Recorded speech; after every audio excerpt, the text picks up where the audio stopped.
time. You totally, JR, wait.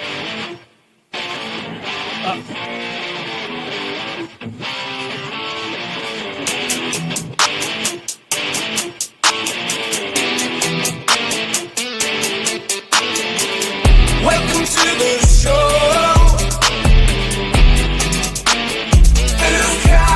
Oh yeah. Welcome to the show. Yeah. Okay. Everybody, it's time for the show. 2 count, we about that go. Best in the Midwest, and we up next. Go and ring the bell, rest, cause here we go. Comedy meets wrestling. Yeah, we doing our own thing. Squared circle and a microphone. 2 count on everything. Can you smell what we're cooking now? Other shows, they ain't got that style profile. And while we strut on raised with 2 fingers up, JR, Big Ace, Tommy 2, they something else. This show be dynamite, next level, top shelf. I'm like, ah. Welcome to the show.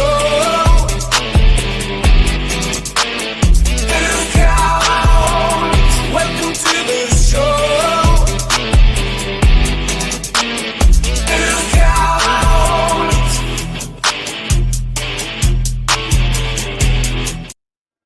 Yes, it's Tuesday, and it's the 2 Count Tuesday. Everybody knows. Yeah.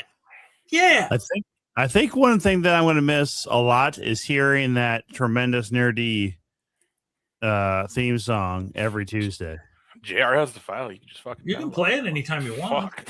Well, why the fuck don't I have the file? This is a well-oiled machine, everybody. This is a well-oiled We had to get it. We had to get it somehow from them. I saw your message. I'll tell you something when we're done with the live stream that will make someone else someone will. There's a new king of shittiest person of the weekend. That doesn't surprise me at all. But Hall of Fame weekend down there in Waterloo. Ace and I got back Sunday to our collective homes. I tell you what, though, man, our end of the deal, doing the sound and the video for the induction ceremony, and then also a lot of the other the roundtable discussions. Discounts make an appearance, everybody. You see that just past Ace there. Yep. We had fun, and we got a lot of great reviews from Nick Nemeth loved us. Josh Barnett loved us. JBL said almost nothing to me other than thank you a few times for getting him information on how to log into the more exclusive Waterloo Convention Center staff. There you go. Wi-Fi. Jerry was more than complimentary to me the few times that I talked to him. The staff there at the Hall of Fame, Gloria, Jim Miller, by the way, too, Coach Miller. What an absolute great human being. Gabby, one of the new people there at the Hall of Fame as well. Fantastic people all around. They thanked us plenty of times and really did appreciate the work that Ace and I put in this weekend. So good stuff all around there in Waterloo for us. Good job, boys. And it was just fun. We got to see friends and hang out with people for the weekend. I had to come back for a little bit on Friday, so that kind of sucked. But whatever, we made the whole weekend work. Everything was fine, and yeah, it was a good time. To be honest, it was a pretty good time. A lot of our friends did a wonderful job on the show that Saturday night. So yeah, the Golden God is the new Impact Pro Wrestling Champion, by the way, JR. How do you feel about that? He actually has already dropped that title to Jimmy Wild. What the well, I suppose the next night they're probably doing a kind of it's fair season down there. So oh my God. Well, Charlotte, but Jimmy Wild is a hell of a guy in my book. Yeah, but here's the thing. If he drops it to Jimmy Wild, I don't know. It's the MILFs. They love each other. They do. Let's trade it around a little bit. Who gives a shit? There you go. Who gives a shit? By the way, this is the new look for JR with the camo Madhouse shirt and the hair down. He's looking ever closer to actually just being Jesse the Body himself. Still too fat. Nah, I don't know. We haven't seen him in a minute, so who knows? Rad times hanging with you boys as usual. JR, you were missed. Zach, you were not wrong on that one. Zach Takis and CZ, the wizard over there at Cars Up to Change. Of course, Zach from Shotgun Wrestling Radio. We got to hang out with them quite a bit. We, as a collective group, hung out during the celebrity softball game there on Saturday morning. That was a lot of fun. That was actually a really good time. I'm glad that was an addition. Mm-hmm. Mouse was missed this weekend too. I'll tell you that much. But yeah, overall though, it was a good time. Cassio, I don't remember the full name. Cassio Kid, comedian out of Alabama, Tennessee, Alabama. He did the comedy show. He was like the main comic. Then they had Mm-hmm. like a guest spot from one of the Lifetime members, and then which was it? Paul, Peter Garrett. Out of Fargo. He's also a ring announcer and commentator up there, or Omaha. Sorry, up there. I can't remember is it Times? I don't remember what the promotion is. Was it any good, Tom? He's a little quieter than I would normally go for. Definitely hit on his fact that he's a cerebral palsy, is what he has. He doesn't show as much as some other people with cerebral palsy in the comedy world, but he's been there in the past, right? Yeah, he's a Lifetime member. Okay. Cassio Kid was fucking fantastic. Yeah, what a trooper that guy was too. I mean, he not only did the comedy show, still woke up early enough to be at the softball field doing all the extra little stuff. Pete, Pete. But did Nick Nemeth do any? He did. Nick then went up, told some stories, and then had a quick Q&A. God, it drove me fucking nuts. I told this to Tom. I'm like, this motherfucker got paid to be in a ring and on a microphone on fucking TV. And I've seen him cut fucking promos. Why the fuck is it when he's doing comedy, though, the fuck guy can't keep a microphone in front of his mouth? It was fucking here and here. And he's just like, yeah, then and then it's like. It wasn't a small enough room where most people still heard him, but but still, it is the same thing with all those round tables. Don't say that guys shit, are Tom. talking That's how we don't. That's how we lose a job. I know. They even said it themselves. Comedy is fucking hard, everybody. Comedy is fucking hard. All right. If you're a promo king in wrestling, you can't do comedy. All right, because you will fuck it up. Because that's the thing. People throw a lot. Don't understand exactly what it is. Mean Gene back in the day, Shivani at AEW. Oh, dude. Ken Resnick back in the day, like Ken Resnick, holding the microphone to a guy's mouth when they were shooting a promo. It's a fucking difficult goddamn thing because these guys are all over the fucking place. Fuck, Ken Resnick was awesome. Yeah. He was so cool. I was like, dude, he certainly was. Show. I was like, you did the first show I ever saw in person as a kid, like first ever live pro show I went to at the Civic Center. We talked about it on here. It's like you were doing that. He's like, yeah, and he's just like, oh, we loved Rochester. He's like 322 Elm Hills Drive. That's where I live. I'm like, what the fuck? I'm like, no shit. He just sat there for like 20 minutes talking about Rochester, and then also talking about how someone else came up and they were talking, and he started talking about Duluth. He's like, those were our two favorite places when we weren't going out of state. But yeah, he was super cool. Everybody was it was like I said, it was a good weekend. It was good to be back. We didn't know what we were really getting into. You never know. And no fault to them because they were very busy trying to put this all together. But like, we didn't get our plans as soon as we would have liked, like what we needed to be prepared for. But we were just prepared anyways, and it was great and it worked out. So there was a little stress going into the week of when it was like, do we need to get anything extra? But like I said, it ended up being fine. And it was a fun weekend. Yeah, it sounds like the museum and the board definitely want to invite us back, possibly for that next year. So we'll see. Mm-hmm. Yeah, I mean, and that was the thing too. Like, I also stepped my game up. I got rid of my passive speakers, so now I got some actual powered speakers. So, and it was super awesome. Wes couldn't make it this year, but it was super cool to get to hang out and see Jerry. Especially after just seeing him a few months ago. So it was nice to see him again. So that was nice.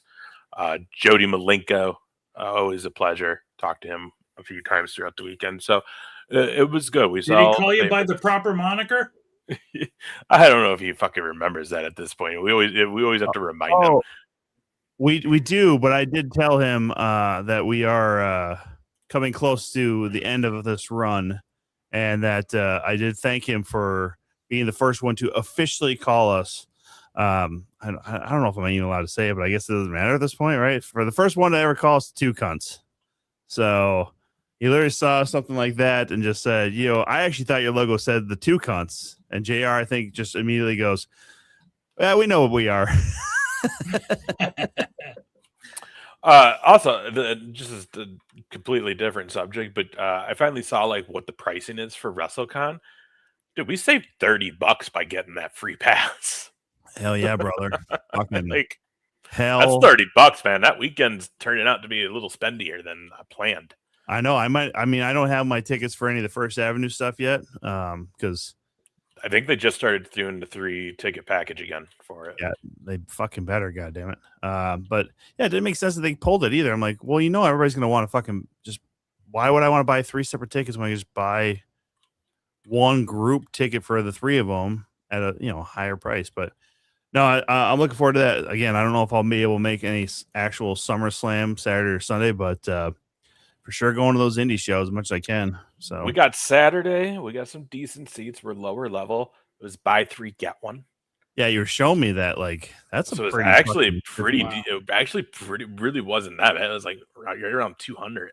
And I believe you're opposite hard cam side, so who knows? We might be able to see a little bit of this. Yeah, oh yeah, we're definitely opposite hard cam because they're not selling hard cam right now. That whole side's blocked off still. They're only using like half the stadium for this right now. Like they're not trying to fill the fucking thing. I think this is part of the problem is like SummerSlam is still a really good pay-per-view, but I heard that it was almost the same thing with MetLife last year is that it was hard to fill both nights because people are, more interested maybe in some of the other things going on that weekend or whatever. So I will say this though, there's talk that the Brewers Stadium in Milwaukee is going to host a PLE in the fall. That'd be pretty cool. You been there? Which I went to Farm Aid there many years ago. Oh, yeah. But I mean, the only likely pay-per-view that could be or PLE that could be in the fall in that big of a place, it's gonna be Survivor Series War Games. I mean, all I gotta hit is that and Rumble, and I've been to the 4 that I grew up watching. You know what I mean? That's always been kind of the thing that I've wanted to do. Well, do you think that just is deterring some people from maybe going to Minneapolis then for SummerSlam? If they were going to No, not at all, because it just this week came out that they're like in talks. It's not even final. That went to Houston. No, that this year went to Houston, Mike. The Milwaukee one's 2027. Oh, okay. Because they were trying to take the talk was they were trying to take this year's Survivor Series overseas. And the deals panned out, so now they came back.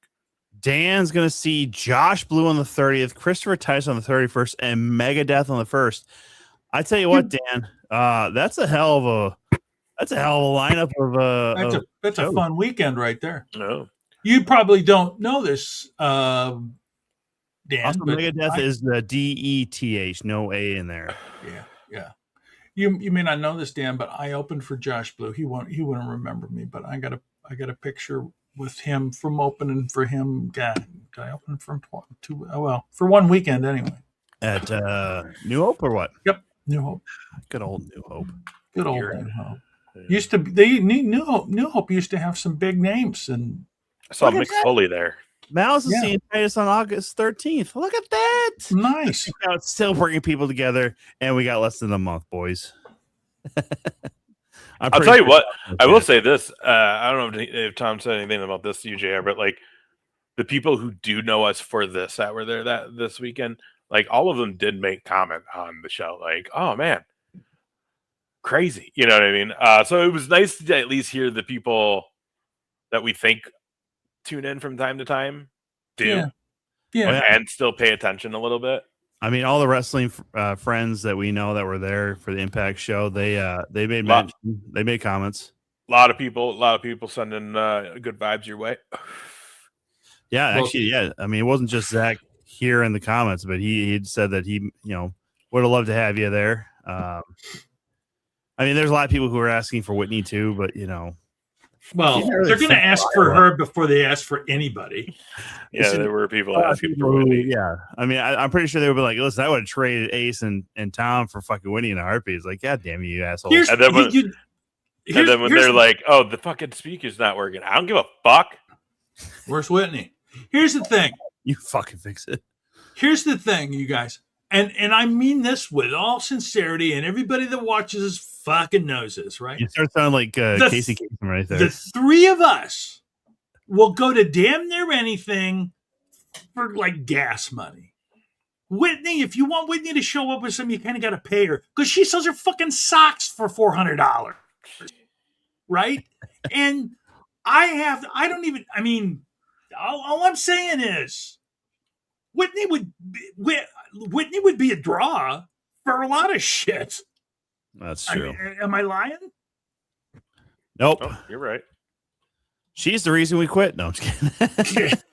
Yeah, she stopped showing up, so nobody watches anymore. Yeah, she literally jumped on last week. We had to tell her we decided to make decisions without her. She's like, "What?" It's like, yeah, it's because you're never fucking here. This is why we make decisions without you. Fuck you.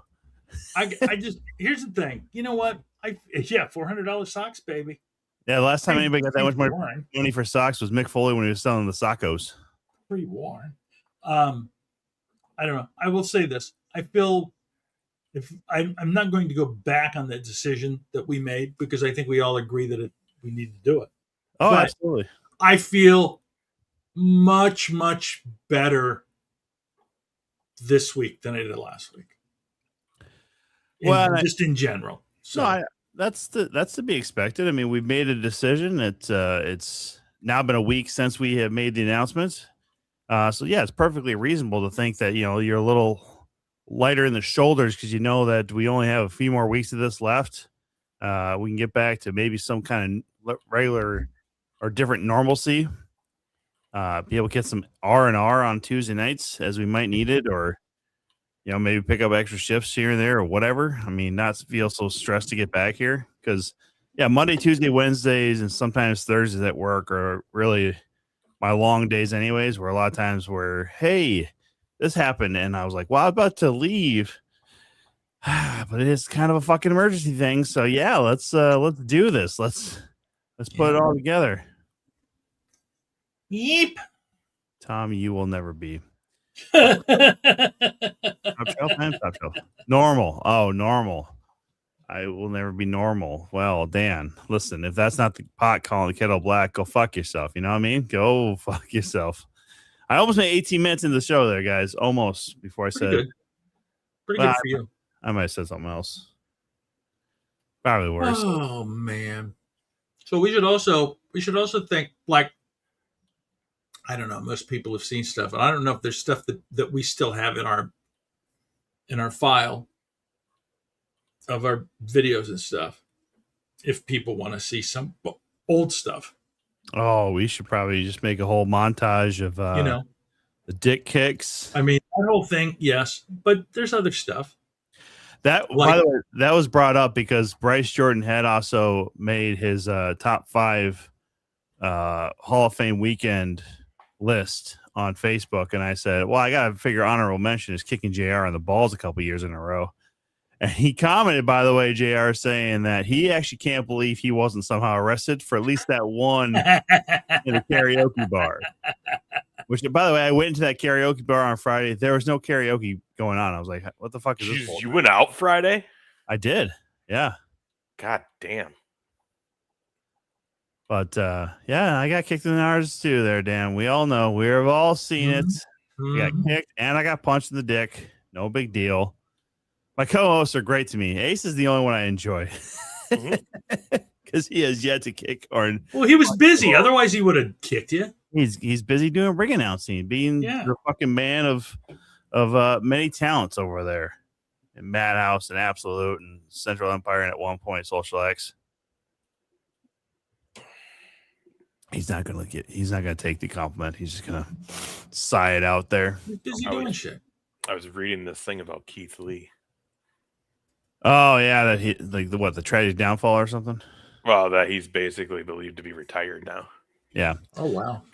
I'm sure this is CZ because Nick Bull wouldn't say anything nice to this. Fellas, it was a great hanging with you this past weekend. Yeah, I'm definitely saying that's CZ because I think Nick Bull was trying to avoid us at all cost this whole weekend. But CZ, the wizard over there, car subject to change. It was great to hang out with you as well. Got to kick it quite a bit. Like I said, at the softball game, it was Zach and CZ, Devin, Ace, and myself hanging out. So tell me how the softball game was, because I can only imagine. I mean, was there like sideshow antics, or was it just like a normal little? There was, but like, so it was 9 o'clock in the morning, right? And this stadium, like in the outfield, you could see houses. So it's Yep. like our thought was that they weren't letting them use the PA because of how early it started. So like, there was no music, there was no PA. Obviously, they were doing stuff on the field where like JBL obviously got into it with umpires and was kicking dirt, stole a base. Him and Medusa would get at it, and Jazz, and then like that shit. A couple things on field, but like that was it. But also, like, they weren't mic'd, so like you couldn't hear anything in the stadium. I mean, you could kind of hear it just because, like, I mean, obviously we were all sitting pretty close. It wasn't like it was packed or anything. But again, too, that's at 9 a.m. Like, do it at noon, do it at 1. Yeah, and then you can have the PA. You can actually make it. Like I was telling Tom, like, there's no walk up music. Nobody's on a microphone over the whole system. You could be doing a wireless mic on the field so like we can hear what's going on.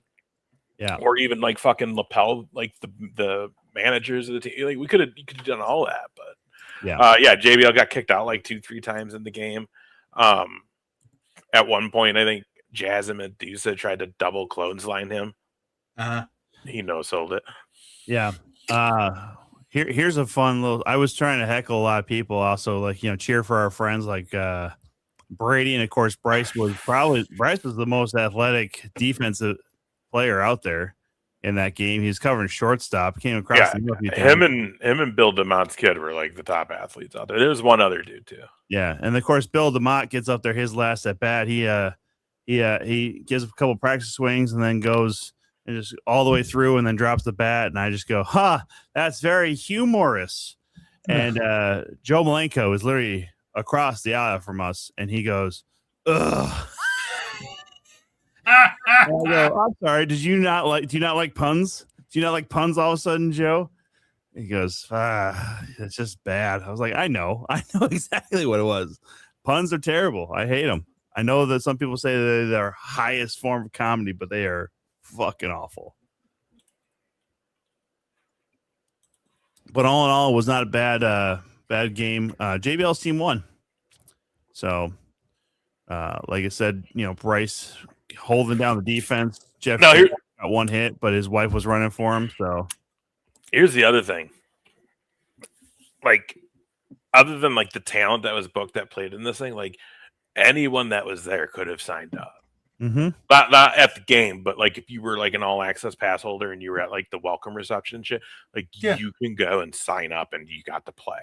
Oh, so wow. there were like people that we know who are fans that come to like all the Iowa indie shows that were playing. Oh wow. Yeah, and like Ty, like literally Ty, I think Tom was like, "Oh, I didn't bring my shit." Well, I said that, but then I realized too, it's probably for the best because I would have probably been pissed off at one point, thrown a ball too hard, and there's been all of a sudden like, yeah, my right arm, I can't do anything with the rest of the fucking life because I then finished off tearing my rotator cuff. That'd be great. Great. Hey, Ace, you got to carry everything because I can't. This is all I got right here. That's all I got. Yeah, that or just don't get crazy. It's a fucking charity softball game. Yeah, that's true. But I will say this too. Like, I had not met Medusa before this weekend. What an absolute gem of a human being. She literally was stepping up, getting things ready for the banquet. Yeah, I think she's on the board now. Yeah, but she just got inducted last year, but yeah, she would jump in at a moment's notice and help out anybody. Gloria or Gabby would ask her a question or ask her to help out with something, and she was just on it. So shout out to Medusa. She's not going to see this, but shout out to her regardless because she really did fucking help out quite a bit. And she did mention after the softball game, too, that the reason they did it so early was they were afraid with some of the old timers that were out there that you push it to 11 noon, 1 o'clock start, you might lose some of them to dehydration. Oh yeah. Well, yeah. We, And of course, Bryce was the only one that played in that game that was also wrestling that night too. So we also got to see Tony Atlas was around this last weekend too. So How was he? you know, he got involved with the Ugly and Sparrow match. I missed that part. I don't remember where I was at. Yeah. Because Captain Midnight Guthrie was involved as well because he was managing Sparrow for the match, and of course, you know his shenanigans got Tony Atlas involved, and then Tony Atlas took out Captain. Ugly was able to get the win, and then of course afterwards we had to say the Pledge of Allegiance to a flag that was nowhere around. So because he's still Mr. America, Tony Atlas. Beautiful.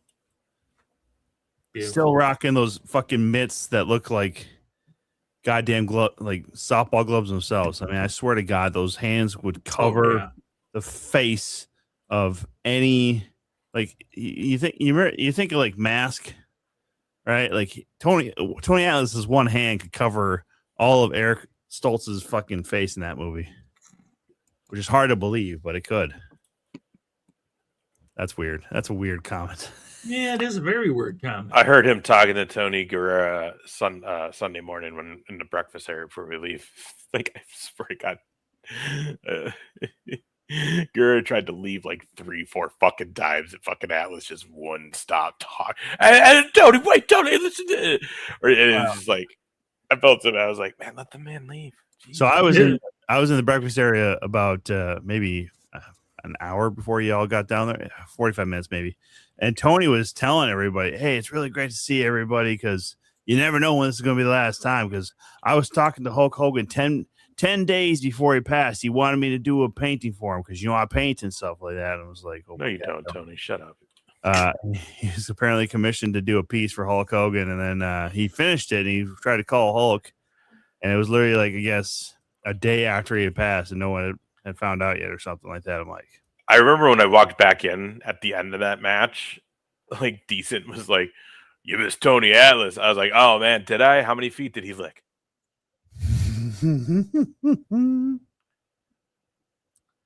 Man, that's not cool, Ace. Not cool. Also, you guys see that Bliss is like legit hurt out? Like her fucking arm is in like a fucking brace. Like Alexa Bliss? Yeah, fucking bummer, bro. Won't see her at SummerSlam. Does sound like, because again, I'm going on Saturday.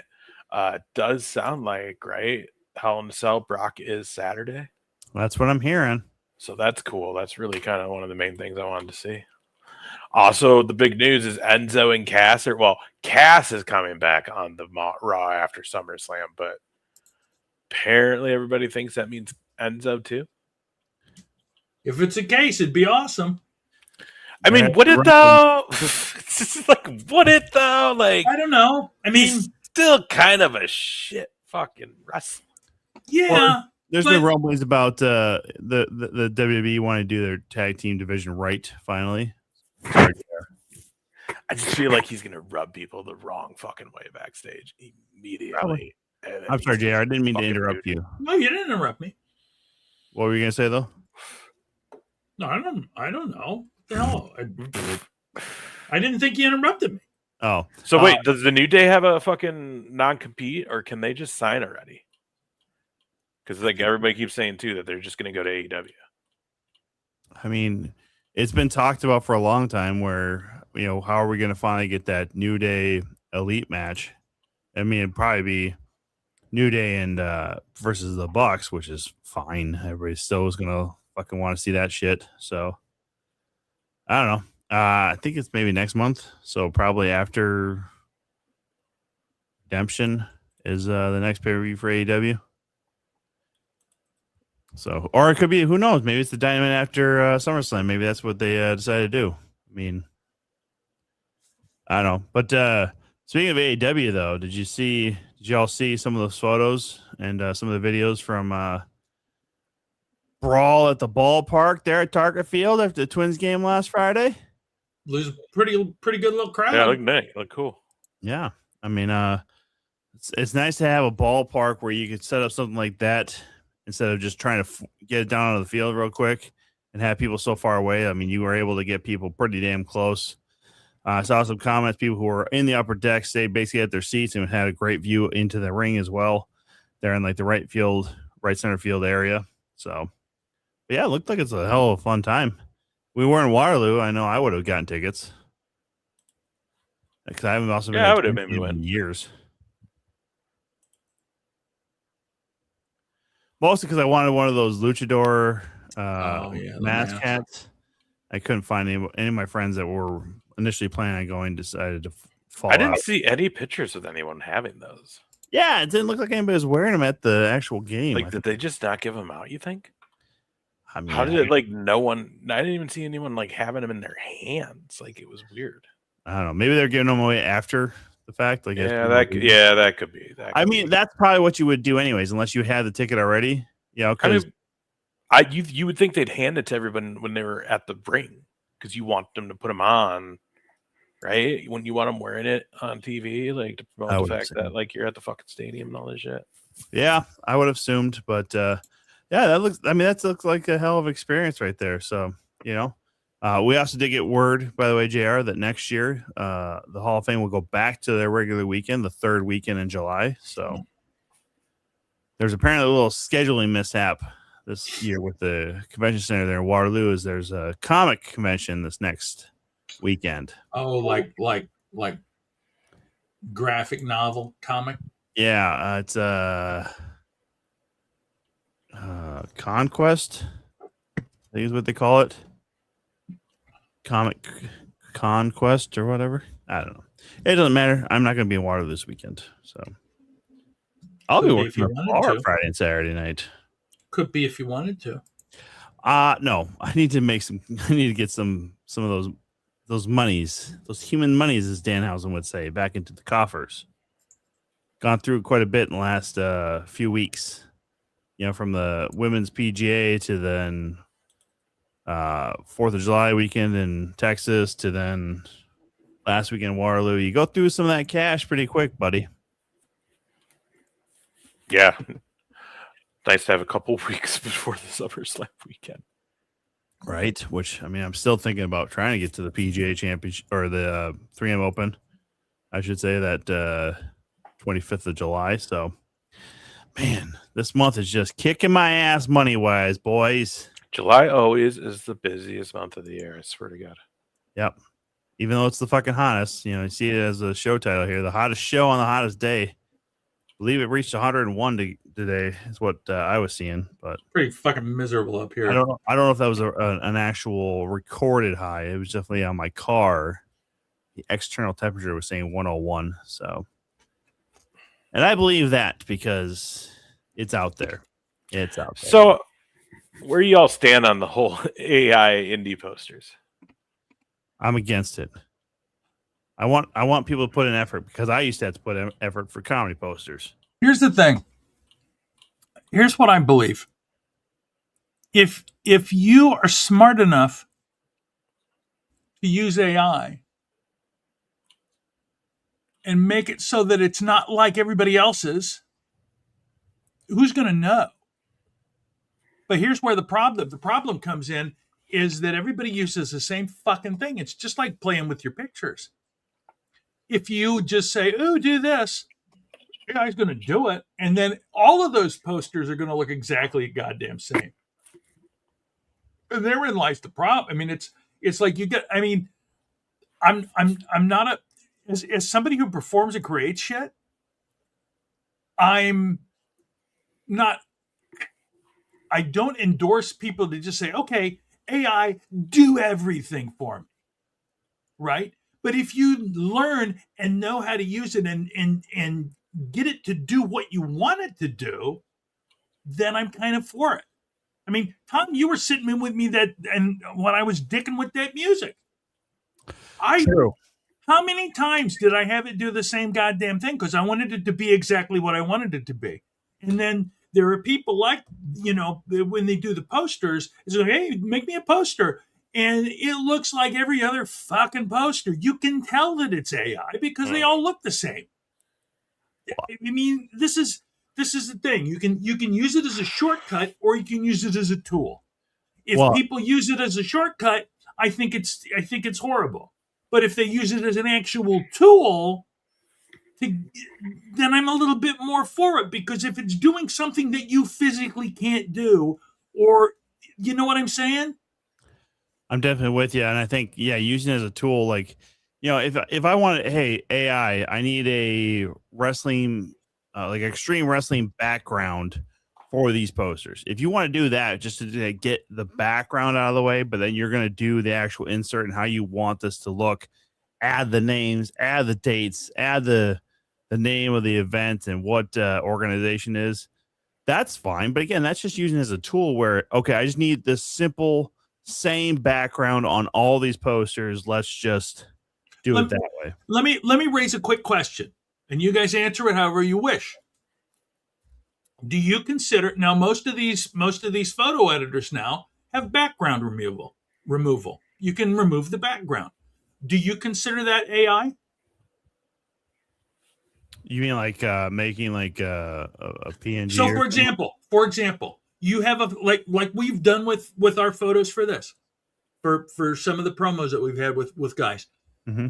I get a photo, I have Canva do the background removal, and then I use it on the poster or whatever we use. Do you consider that AI? I mean, somebody's doing it, yeah. So I mean, because it is AI. Yeah, I mean, it is still a tool. That's a tool, though. You're not having to do the work. Exactly. That's what I'm saying. It's kind of a fine line. If you let the AI do all the work, you're a lazy fuck. I mean, I guess if you're saying also too, like, hey, I want this whole group, like this is the group photo of our whole roster, make them into cartoons and put that on a poster. I mean, again, that could be fine, but also, do you need it? Should you do it? No. I think there's also, I mean, there is obviously saving time, but you should still be vested into your promotion enough, especially on the indie side, to again use it as a tool to get, a little bit more time available to do certain things. But I mean, I've said this with, even some of the shows that we've done. If I don't know who the hell these guys' names are because of looking at a poster or a photo of like that matchup, I don't know why I'm going to go in there and root for these guys. Yeah. Like, give me a name at least. That should be easy enough. Not just, hey, here's two photos to put it together. Like, now, having said that, and Tom, you've done this because we've worked at multiple places, and I know you have, where the venue uses exactly the same poster every single week. There is something to be said for consistency in advertising. Correct. But basically it's a template, and they're slapping another picture and a little bio blurb on there. So I don't know if that's exactly if this is the exact discussion you were after, Ace, but I mean, I with those comedy posters though too, and I'm always thinking like Dublin, right? Like, and Goonies was the same way too, where you have your headliners picture and you have your features picture, and you put them on there because that's what's going to work. You don't even need to necessarily do like the bios, like outside of Dublin on the street. You can see like they'll give the blurb for the headliners and maybe a little blurb as far as the feature, but for the most part, you're just looking for a little short bio, get people an in on who the hell you are, because I love Dublin a lot there in Duluth. It's a great little spot. It's a great room for that area of the country. Yeah, to have a pretty much a comedy club level spot inside of a bar. The only bad thing is doing it on Saturdays where everybody's just waiting for you to goddamn leave so they get in there for fucking karaoke, because god damn it, do I fucking hate karaoke so much. So much.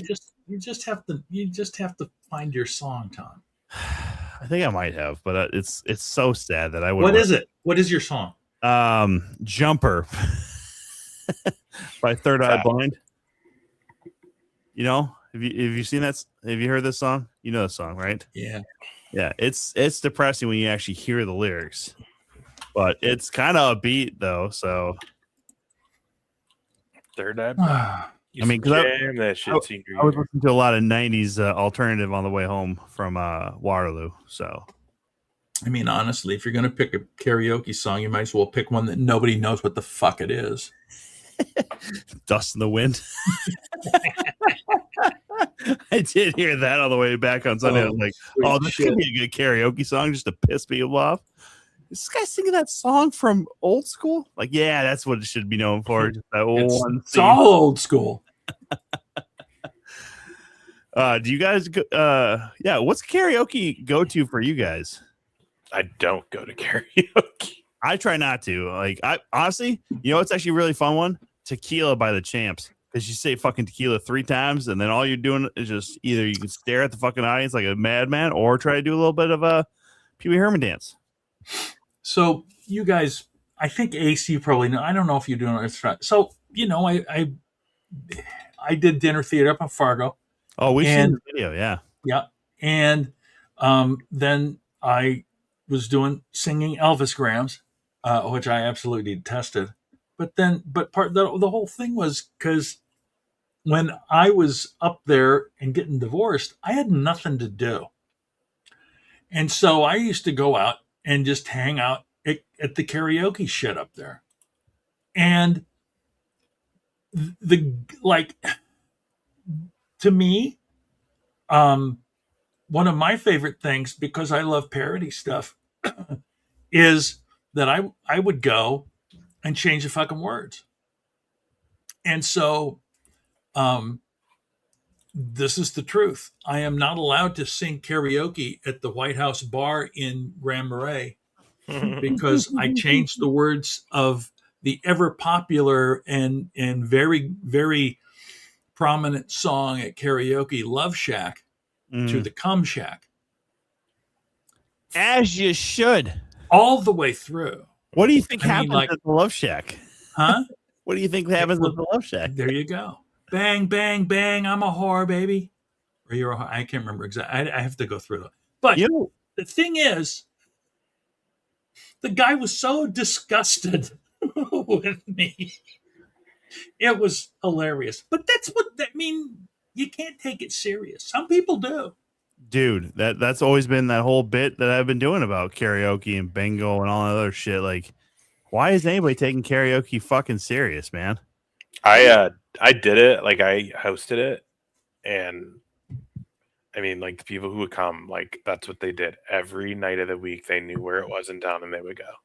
Two or three songs at most, each one of them. Oh, a good night. They were like, dude, if we get 4 songs, it's best night ever. And we weren't a busy place for it, so they would get 4 songs in. I'll say this about most. Here's a good thing about karaoke is that at least the song, like, you know, has gotten better, because it used to just be fucking like tones, and I always had real fucking problems with that, because there's very few times you had a good like disc for it without the words or whatever. Like, you know, if you even pull up some like the old like karaoke machine fucking songs, it's all just like 8-bit fucking tones. I'm like, how is anybody singing this shit on beat? I know this song like the back of my fucking hand, and I still can't keep up with a fucking song. But again, this is why I've sung Kryptonite as Sean Connery before, because it's, first of all, it's fucking hilarious, and you can't really piss off a bar more than singing one of their favorite 90s hits as a really terrible fucking impression of somebody else. That's true. You know, and one of the other things too, that like when I was out doing that shit, I tried to impersonate whoever the hell the song sang the song. I wasn't trying to sing it myself. Yeah. You know, so I'd go out, and if it was a fucking Beatles, I'd sound like the fucking Beatles, you know, and whatever the fuck. I mean, I did it all that shit. I just did all of that shit. Because that's, I mean, if I'm 100% honest, that's where my life went astray. when I never got to use my voice and my ability to mimic shit. It's the truth. That's when it went astray, is when you didn't have the ability to fucking just be yourself. Like, nope, I gotta do this exactly like how the Beatles did it. I gotta sing the song exactly like how Men at Work did it. I come from the land down. I was sure, yeah. Just do like a slight Aussie accent, even though they don't have an Aussie accent anywhere in that fucking song. But yeah. By the way, when you bring up Men on Earth, oh God, and I'm going to have to look it up. Have you ever seen Bill McClintock? Is the guy's name, I think, and he does these mashups of songs and videos, and that's on YouTube. And what he does is he finds songs that have the same beat structure, and then puts them together. So, for example, I believe it's Enter Sandman and Land Down Under. And you think to yourself, it's unreal. Ozzy Osbourne and Donna Summer doing Hot Stuff and what the hell is it? Flying Tom, I think. It's this guy is so talented at doing. Well, I saw a video today of a DJ who dropped it's a Cypress Hill song and with a Limp Bizkit back to it. I was like, holy shit! Like that was true DJing back in the day, where you took the two records, you made them fucking actually work and stuff. You don't see it nearly as much anymore because people will just make it work on like, it's just a simple like, hey, here's a play, here's a play, here's a play. You don't actually have spinning records anymore for the most part. There's also that period of time where just mashups were huge for DJs. Like I remember, like, 100%. When Green Day's American Idiot album came out, someone came out with the American Edit, and it was just mashups with that entire album. Mm-hmm. And then that just like for a while that was a thing. Yep. Or people would take like a hard rock or just like a 80s classic rock like ballad and mix it in with some hip hop or whatever, and all of a sudden now you got a fucking dance hit. Like it's dance music. It's like that person will probably fucking stab somebody if they ever hear this mashup. That singer right there will fucking kill somebody. Like, all right, love it though. It's one of my favorite things is when you get the old school guys with the turntables able to do that stuff still. Fuck yeah, dude. Because I'm not huge into the modern EDM or anything like that. Like it sounds pretty good. Get you dancing. But I need a good old school mashup. So one of my favorites, and this is how I found this fucking guy, because I had to go look for him now. Mm-hmm. Is he mashed up? The song, the Christmas favorite, "Rocking Around the Christmas Tree." Correct. Right. He mashed that up with "Dirty Deeds" by AC/DC. So I'm telling you, you go, you listen to it, and you will go, oh my God, I can't believe that this works. Is it the lyrics? The whole thing, dude. The whole fucking thing. No, I know, but like, is it the lyrics to Dirty Deeds? It is a mashup. I know. I just need to know what the lyrics are. Is it "Rocking Around the Christmas Tree" or it's both? It's both. Oh, it's Bon Scott singing. You have to go and look this shit here. I'm gonna because I know we can't play it, but I'm gonna get the link here. Drop it in our chat, and I'm gonna put the link in our chat, and because it's fucking. Would you just go ahead and send, you piece of shit? Modern technology, everybody. Everybody's mad at it all the time. I'm telling you, though, and anybody that's still on watching this, hit that link. Go listen to this, even while we're doing our show. And if you're not amazed at how this guy fucking did that, then I'll quit doing this show on August 4th. I will make sure that I only do one show in August, and then that's it. Should we keep doing that as a threat? I swear to God, if you guys don't give us a hype train, we are going to be done on August 4th. That's where the money is ending, as August 4th, right here on the 2 count. Oh man, that's fucking hilarious. I don't know what I'm gonna do with all these fucking patches I still have. Same thing. I think I still have some So magnets too from 2 Count. so we still got a ton of stuff, and so I still have 6 of these fucking iron-on transfers. These are just regular 2 count. So what I mean, if somebody wants a shirt or something with that on there, and you got a shirt, send me a shirt, and $5, and I'll make it. If you want me to, if you don't have a shirt, if you want a shirt, then I'll tell me what size and what color, and I'll get one, but I'll charge you $25. There you go. I mean, because I get it. I mean, otherwise, I'm just gonna. I mean, I can't keep them forever, but I also don't want to throw them away. Well, again, we don't know if this is forever, but we do have an idea that this will probably be August 4th will for sure be our last show of 2026. Yeah. We know that for a fact because, Ace and I were obviously just commiserating about how busy July has been. Come the end of the year, I mean, really, actually, like, as soon as August hits, then we're right into the state fair time around here in our parts of the world. Then you got Labor Day weekend, and then you're basically swiftly moving to Halloween, Thanksgiving, and then you never know. And then it's like right there, fucking end of the year. So obviously we have no idea what the future might hold, but we do know for a fact August 4th, everybody should be joining us right here on the 2 Count. The show may move on, but your banner always be a part of AEW TV history. Things. Oh yeah, that's true. Double fight during Moxley walking through the crowd. Yeah, that was not the last time at Roy Wilkins, but the time before that, because that's pretty awesome too.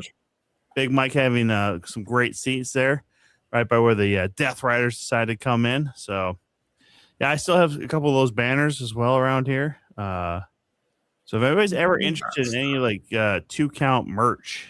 As of October 4th, it becomes memorabilia.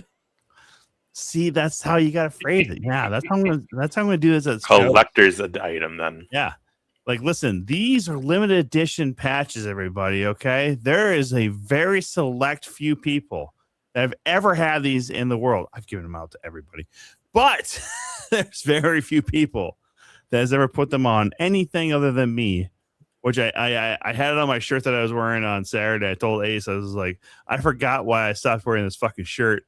It's because there's 2 buttons that no longer fucking hold because the holes have gotten used so much. I used to wear that like every fucking Absolute show, the Hall of Fame. So these buttons that are in the worst fucking spot right on my fucking belly just pop open at random times. I'm just like, all right, thank God I've been playing it thin all night. Like, so it's not popping open like where it's exposing my gut. I'm like, it's really hard to do the job of the sound engineer when your shirt fucking popped open. But it had the 2 Count logo on it, so that was the only thing I had this weekend that had the 2 Count logo. I didn't bring any of my other embroidered shirts or anything like that. So, which by the way, I saw our friends from the cruise. Katie and Justin Quinones, they're in town. Justin's son Leo is competing in the junior nationals bowling championship in the Twin Cities area this week. Oh wow! Yeah, so got to see them on Sunday. They were at Raising Cane's in West St. Paul, which if anybody is not familiar with the Twin Cities area, West St. Paul is south of St. Paul, very close to Egan and Mendota Heights area. So stopped in there, met Justin's mom, Hilda. She's a very lovely lady. Saw all the kids that were there with them, and we just talked real quick. So yeah, it's good to have friends from the cruise in town. Just always making sure you take the opportunity to say hello to everybody. Mm-hmm. They were kind of disappointed that they had also heard, obviously, that we're calling it on August 4th. Best Mexican food in Minnesota and West St. Paul. I'm gonna maybe disagree on that one. I'm gonna maybe disagree with you on that one there, Mike, because you gotta drop a name for the place if you're gonna throw out that kind of comment. Best Concord Street. Yeah, little placey called Taco Bell. It's right there off of Roberts. Right on South Robert. It's the best. If you never heard of it, South Roberts, West St. Paul, Taco Bell, it's the best. No, I'll say La Tapatia here in Roseville is one of the best Mexican restaurants I've had in Minnesota. Here's the thing, though. La Tapatia Honestly, here in Roseville isn't bad either. But there are a ton of one-off Mexican restaurants all over the Twin Cities. it certainly is. And I'm gonna honestly, just here on the South Side, 80% of them have been absolutely ridiculously good. Right. Ridiculous amount of food for what you give them. Mhm. And there's one that's in the fucking strip mall. Oh yeah, no. I talk about La Tapatia because me and some friends from work, we go to La Tapatia in Roseville here. It's like right off of Snelling. Yeah. It's an old New Bohemia location, right? Oh, you yeah. get a house salad that's fucking this fucking big for like $12-13. It's fucking massive. It fills you up, even though it's just a salad. Whatever protein you want. Well, that's because they've got to get rid of that diarrhea lettuce. Hey, calm down. Millions of people got that diarrhea, Tom. Listen, just because you get the shits after Mexican food, I didn't get the shits. Everybody gets the shit. No, you heard this, right? The Taco Bell stopped serving produce. Yeah, it was in the news. Yeah, and I'm fully Do you aware. read the news, Tom? I do. You watch the news? Do you listen to the news? I'm not ignorant, JR. That's shit salad. I'm aware of what it is. Thank you. Ignorant. You did ignorant.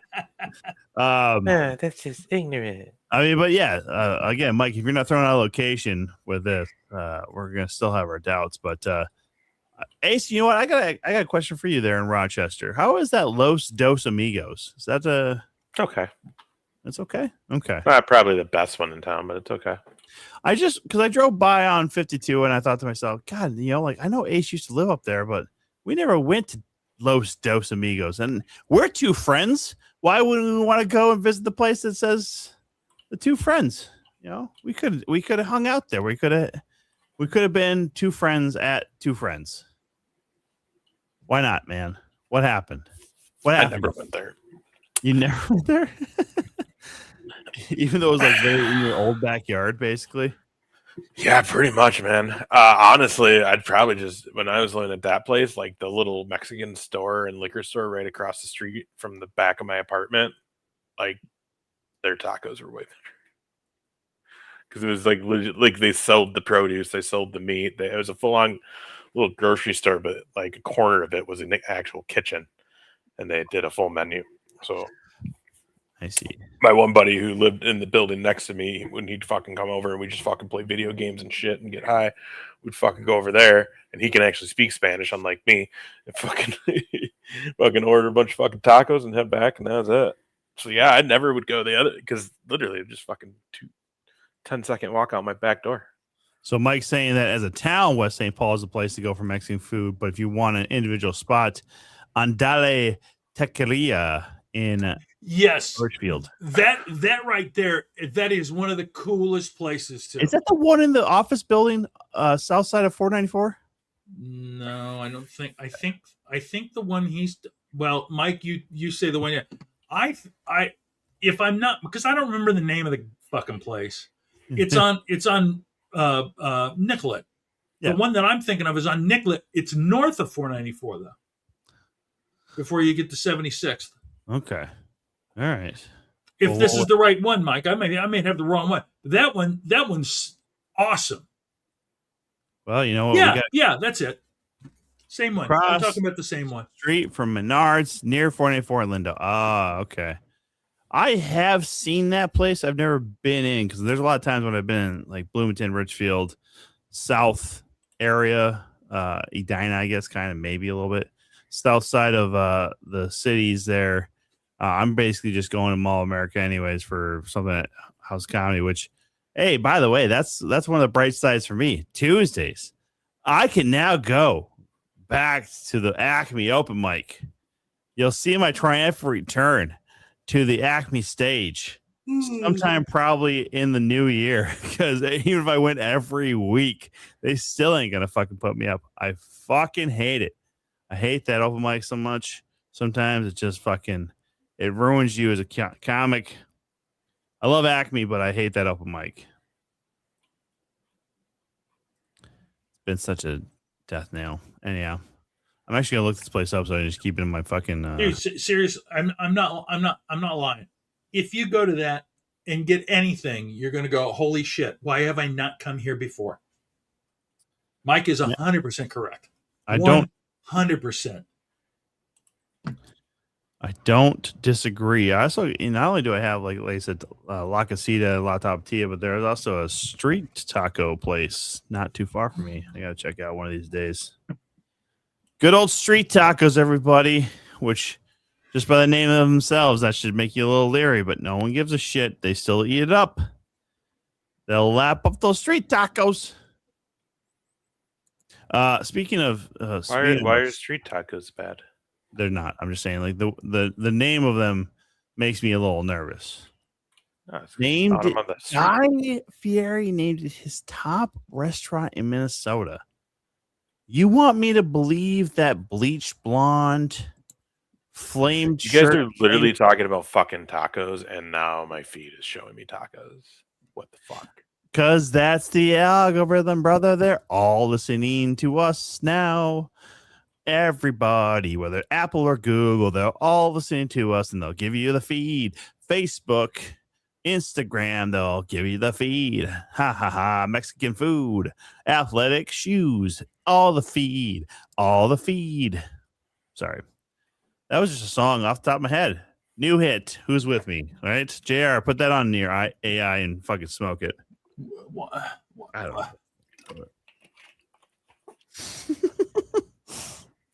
Sorry, everybody. I'm just slightly losing my mind as we get ever closer to August 4th. Which, by the way, I've been working on lining up some people, and it's going to be a fun night. Yeah, we got a couple.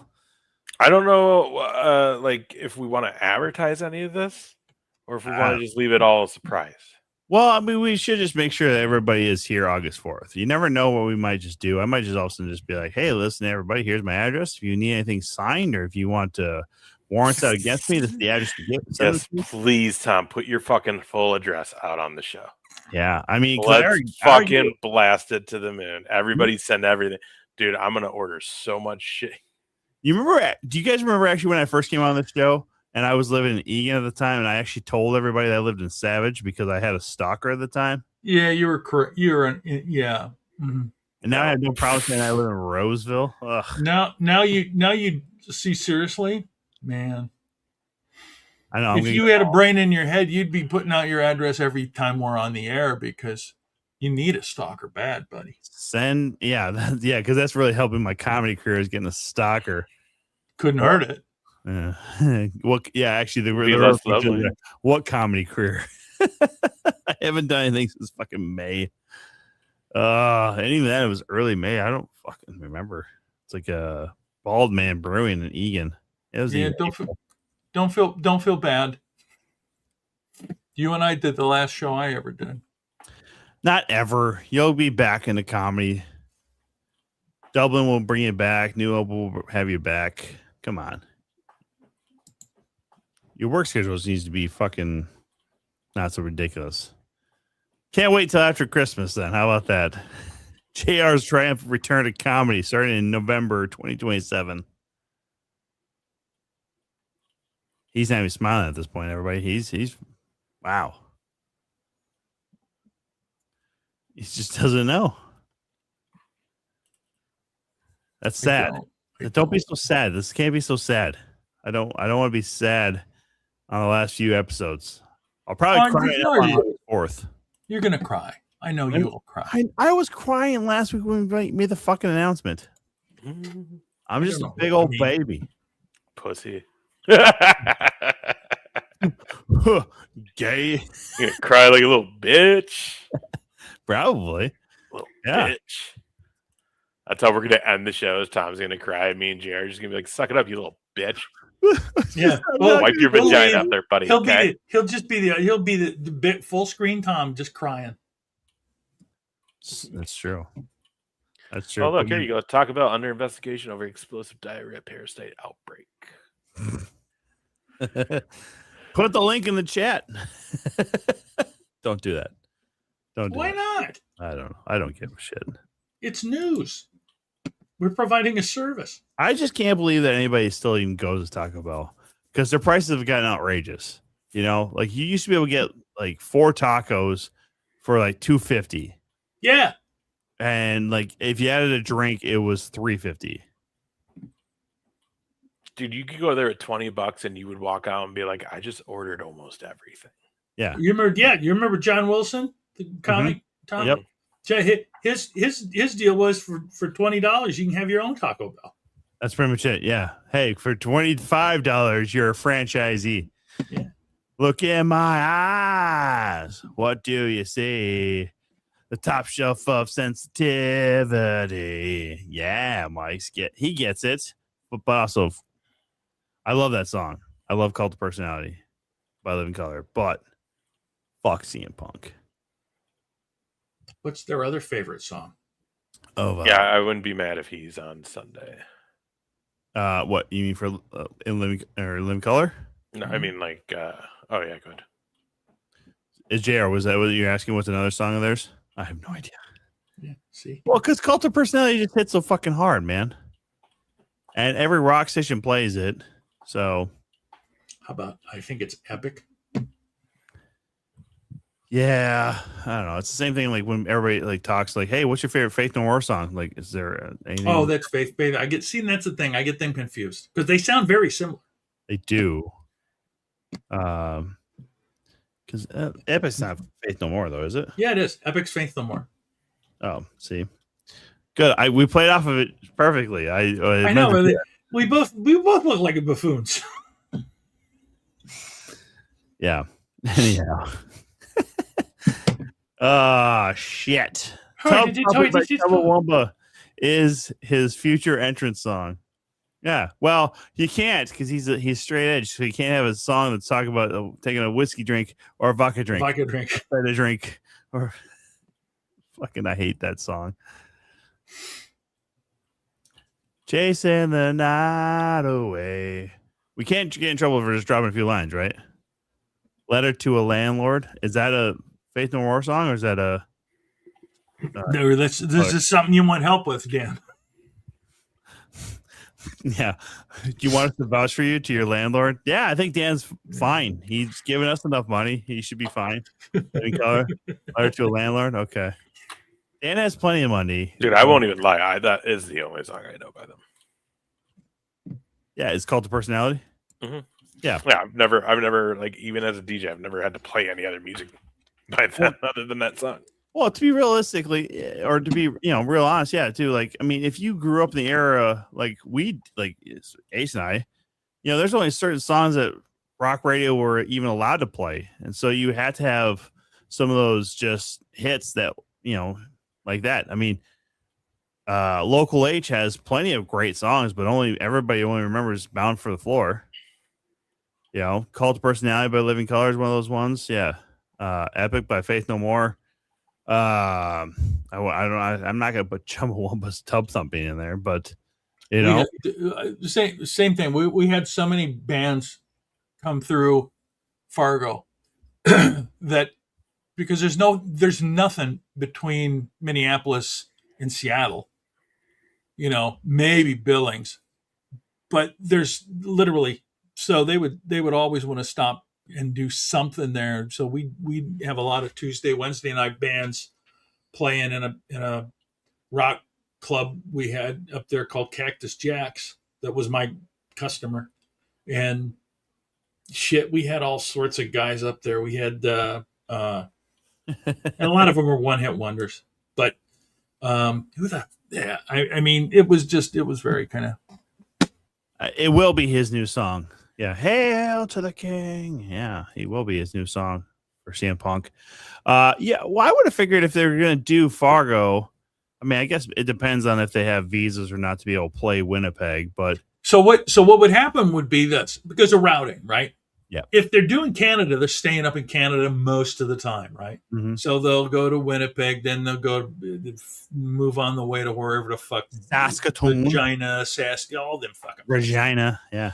But every once in a while, we would get somebody that would come down after they got done in Winnipeg and then kick off the U.S. in Fargo. That makes sense. Yeah. I've seen that a lot too, though, where like Minneapolis is the U.S. tour kickoff as they finish up Canada in either Toronto or they're trying to finish Canada, or they go Toronto, Minneapolis, or Toronto, Detroit, Milwaukee, Chicago, Toronto, Minneapolis, and then they'll go back up into Winnipeg, Fargo, and then they'll make the run, because you said Billings, but sometimes Bozeman would get them too, just based off of like a college town, depending on the size. So, but yeah, you're right. Like between basically Fargo and Seattle, you got fucking nothing on that northern edge.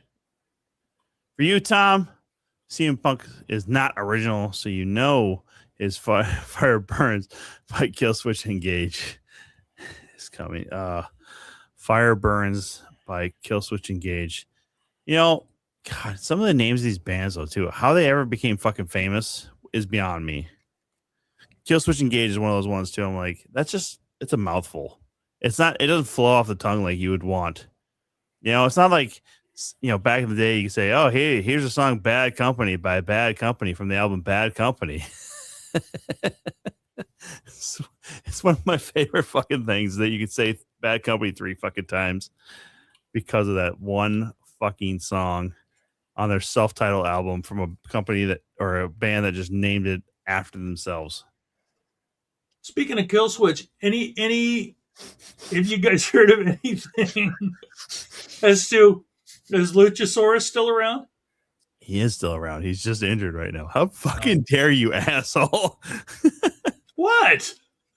Speaking of Killswitch, you fucking clown. Hey, when they pop up, I use them. Well, so that's the thing. So he's back to being Luchasaurus because obviously they're not involved with Christian anymore. And he's back with Jungle Boy. He is back with like 35 now. Jungle Jack Perry, by the way. Is that what it is now? Yes, that's what it is.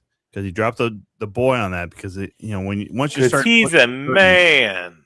Yeah, once you start pushing 30, you should really drop boy. Maybe like, I don't know how my credentials for the weekend said Tommy Chilstrom either, but that ain't fucking happening ever again. Tommy. Well, they probably thought, oh look, he looks like a red-haired Tommy Dreamer. It's probably because it's because that's what I call you. I know. You call me Top Shelf Tommy. Top Shelf Tommy, I'm fine with. I usually just call you Tommy. I don't say anything else. I don't know when this started happening. Like, I don't look like a Tommy. Like from the day you came on this show.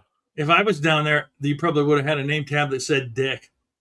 Listen here. Hey, Dick Chilstrom. Listen here, you old fuck. Every time AEW does a vignette, Perry Lucha is driving his bus. Yeah, that's true. I think that's how they're keeping him paid. I think he has a broken arm again. Luchasaurus does. I think it was from the last time Jack Perry took on the Death Riders. I think Luchasaurus got involved or whatever. I don't know if it was. It was Andrade. He got involved with that Andrade stuff because he still had like an injury or whatever. So they had him in a fucking blonde wig, turns around and then does that thing. But by the way, hey, good on that wrestler. I forget his name, but way to make a career out of being a fucking dinosaur. You are literally living every autistic child's dream by making a living out of being a dinosaur. I knew that was going to get just enough of JR's attention that he'd get at least a little chuckle out of that. It's at least he's not a purple dinosaur. Yeah, no shit. Because if he was fucking purple, I'd probably be more entertained. Barneysaurus. Have you seen the video where it's the whole Barney clip talking to the kid about how he can't dance and it's because of the shoes, but it's dubbed over by like a brother? Yeah, you fucking showed that to me. I was fucking lose my shit. Oh yeah, I showed it to you in Missouri. Oh, JR, have you seen this? I don't think so. Oh, shoes! What are those? I'll see when we go off air. I'll pull it up quick, and you can see it's the fucking funniest thing. I think he's still recovering from that lung issue that Popeyes. Oh yeah, I forgot about that with Luchasaurus. Yeah. Oh. What are those? Oh, it's so funny, JR. If you guys don't know what I'm talking about, Find it real quick. Drop a link in. Come on. It's so good. It's really Stepdad from Step Brothers who found his way after the Kelly. Is it on YouTube? Yeah. All right. I'll just find it. Well, it's not like what are those? You can't just type in like what are those? Well, I mean, if you type in Barney, what are those? It might actually. It was so fucking funny when you showed that to me because I don't think I'd ever seen it to that point. I'd always seen like the original like Barney dance. But Barney Rhodes kids shoes. Yeah.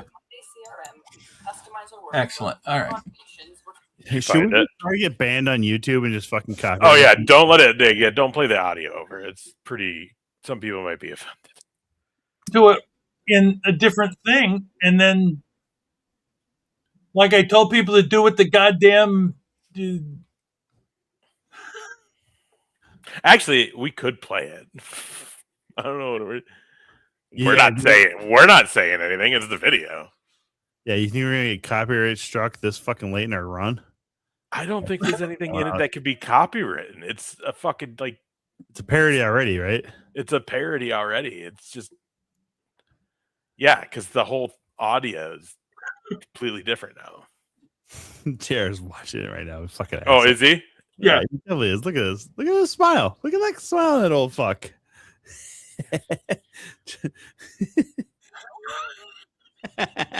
You dick.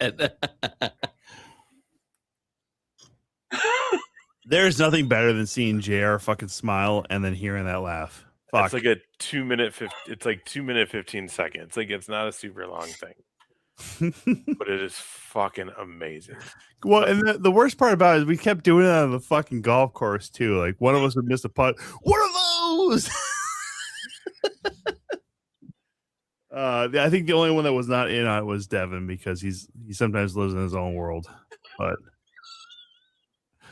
Robson, Ace, and myself were definitely fucking all on board with that one. What are those? Because I wasn't wearing my best fucking shoes. I was wearing my like last season's shoes that were white at one point, and they got fucking so stained over last year's just playing the muck and the fucking rain and shit like that. He's like, man, your shoes look like shit. What are those? I'm like, fuck you, dude. Oh fuck! It's a classic. It's a classic. So we got SummerSlam coming up. After we're done with this show, Ace and I will be back in Waterloo on the 29th for Absolute Pro Wrestling. And I mean, that's awesome, right? Isn't it great? That's so good. What are those?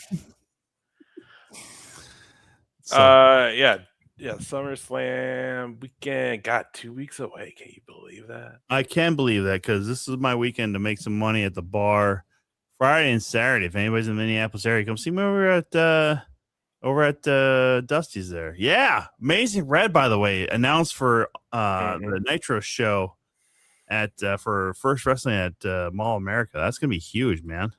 Yeah, we're gonna be. I mean, some of us. I don't know what you're doing. I'm gonna be at this one for sure. I got tickets for that. I got tickets for Nitro, and I got tickets for the Yeah, then we'll be at this show wrestling on the 31st, and then we'll be at this show,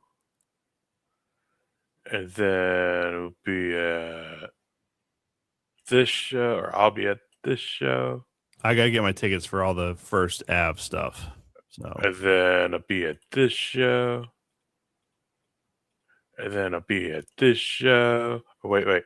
First, I'll be at this show, then this show, then this show. And then I'm going to go home and watch the other night of this show at home. That's a good call. Dude, that's the whole thing. We don't know about any of the. I mean, I guess there's still going to be some other indie shows. I did see one at There's going to be a Luchador show on the 1st at Broken Clock in Northeast Minneapolis. I don't have a lot of details as far as who's going to appear there, but it is an independent luchador show there at Broken Clock. It's going to be like a kind of an all fun thing there at Broken Clock in Northeast. Broken Clock is just north on Marshall from Dusty's, where I work. So got a good working relationship with those folks over there at Broken Clock. Great little brewery right there in the heart of the Northeast River District. So, and if you like pinball, by the way, that's another place to fucking hit up is Broken Clock. They got a lot of pinball games over there. Nice. I think Iron Heart's running Hudson. Yeah, it's a little too far to say. On the like 31st, I think I want to say like MIW or somebody's running. If somebody could do a morning show on the 1st or the 2nd, by all means. Dude, that'd be long though. I mean, especially like. Well, I'm not saying I'm going to go, but somebody should fucking definitely do a morning show. I think the earliest show we did was Effie's Big Gay Brunch, and that was like what 11 o'clock or something. Yeah, but if you do it 11 for something like that, and you're run an hour and a half, 2 hours, you can still make, because the doors are at 1. I think the show starts at 2 on the 1st and the 2nd there at First Ave with the GCW shows. I believe that's what that said. Yeah, there you go. Doors at noon. Shows at 1 for that one. Shows at 1. Well, fuck it. You know, shows at 1 for both of them. All right, fine. Start a show at 2. Be done by noon. Tell everybody to fucking head to First Ave. Fuck, it can't do any fucking harm. I mean, I know 1029 has done a wrestling show before, but they might as well fucking pull the tent, the big old tent out, and fucking throw a wrestling ring back in there. So like I'm guessing. Well, because I'm guessing, like, my guess is SummerSlam will actually start at 6 and not 7, like the show, which means, obviously probably go down there at like hour and a half before showtime, like me and who's going to that show. Mm-hmm. So if this is going to be at 1, you got to figure 2 hours. That's like 3:30. So I mean, for us, we're going to probably like literally leave this and just head straight to US Bank on Saturday. Which, if you're into walking, First Ave to US Bank, not the easiest trek, but not the worst in the world. So I'm just gonna throw that out there. It's I was just honestly hoping some of the fucking bike guys are running around by then. I'd just be like, yo, here's $20. Fucking bring me over there. That's not a bad idea. Or honestly, just go a block up to the light rail, like a block north from First Ave, right there by Target Center. Sneaky Pete's. Yeah. Or whatever. Take it down to the stadium. Take that. Yeah, I didn't even think of that. That's probably a really good idea. That will cost you maybe like $5. Well, because that's also like my thought is on that day. I don't even know. It's either I drive my car down there and pay to park it all day, or we Uber down just straight to First Avenue, hang out there, do the show from there, take the light rail, go down to the bank, and then from the bank we'll just fucking catch another Uber home. Yeah, that's very doable. How many people are in your group? 4, 5, 6, 7? 4. I know there were some people this last weekend who said that they were maybe coming up. So, the only one I talked to was Gable about it, but that's because we were talking to him on the 4th of July because he was saying he wanted to come then. Yeah. And again, I still have the studio / spare bedroom around here, so I can make this as very accommodating as possible. I know where I can get some portable AC units to throw in this room. It's comfortable now, but also... Yeah, I'm hoping it's not a really crazy hot weekend that weekend. It's looking like it's going to cool down after this weekend, by the way. We're going to get back down in the 80s, which is what most people would assumed we don't reach in the summer anyways. Have you ever talked to out-of-towners? Mostly motherfuckers think that we don't ever reach anywhere close to like 70 in the summer. Like, just because it's cold in the winter does not mean it doesn't get fucking boiling fucking hot in the summer. People are dumb. People are dumb. That's dude, Ace, I'm so glad you said it because we say it all the time in the men's club at my home course where it's people are dumb and they don't listen. Dude, you know what's so funny is we drove home Sunday. David and I played golf and I was just so exhausted. Mm-hmm. I was so exhausted. and to me felt like I was playing like shit, like just horrible. I told Devin as we were like finishing, I'm like, dude, I've got to be at least over 115, easy. Like this just felt like it was. I had a fucking 95. I was like, how did I? I'm just that tired. I thought I played way worse than I did, and I started really thinking back, and I was like, oh, no, actually, I was doing okay. I like how you gave yourself 20 extra strokes. Oh, it was because I felt like I just kept like fucking going left and right and left and right and left and right. But really, it was only like 3 holes. Really, I was just exhausted from the weekend and the drive straight home and then going there. And then it was warm out. Yeah, by the time I got home, it was like 2:30. Like I said, meeting up with Katie and Justin. And then I had to get my car washed because it had been probably about 2 or 3 weeks overdue. And somehow every fucking bird that flies through the parking lot at work finds the top of my fucking car. So I've had just, I wash it off with some, water or whatever. But, you still got to get your car fucking cleaned.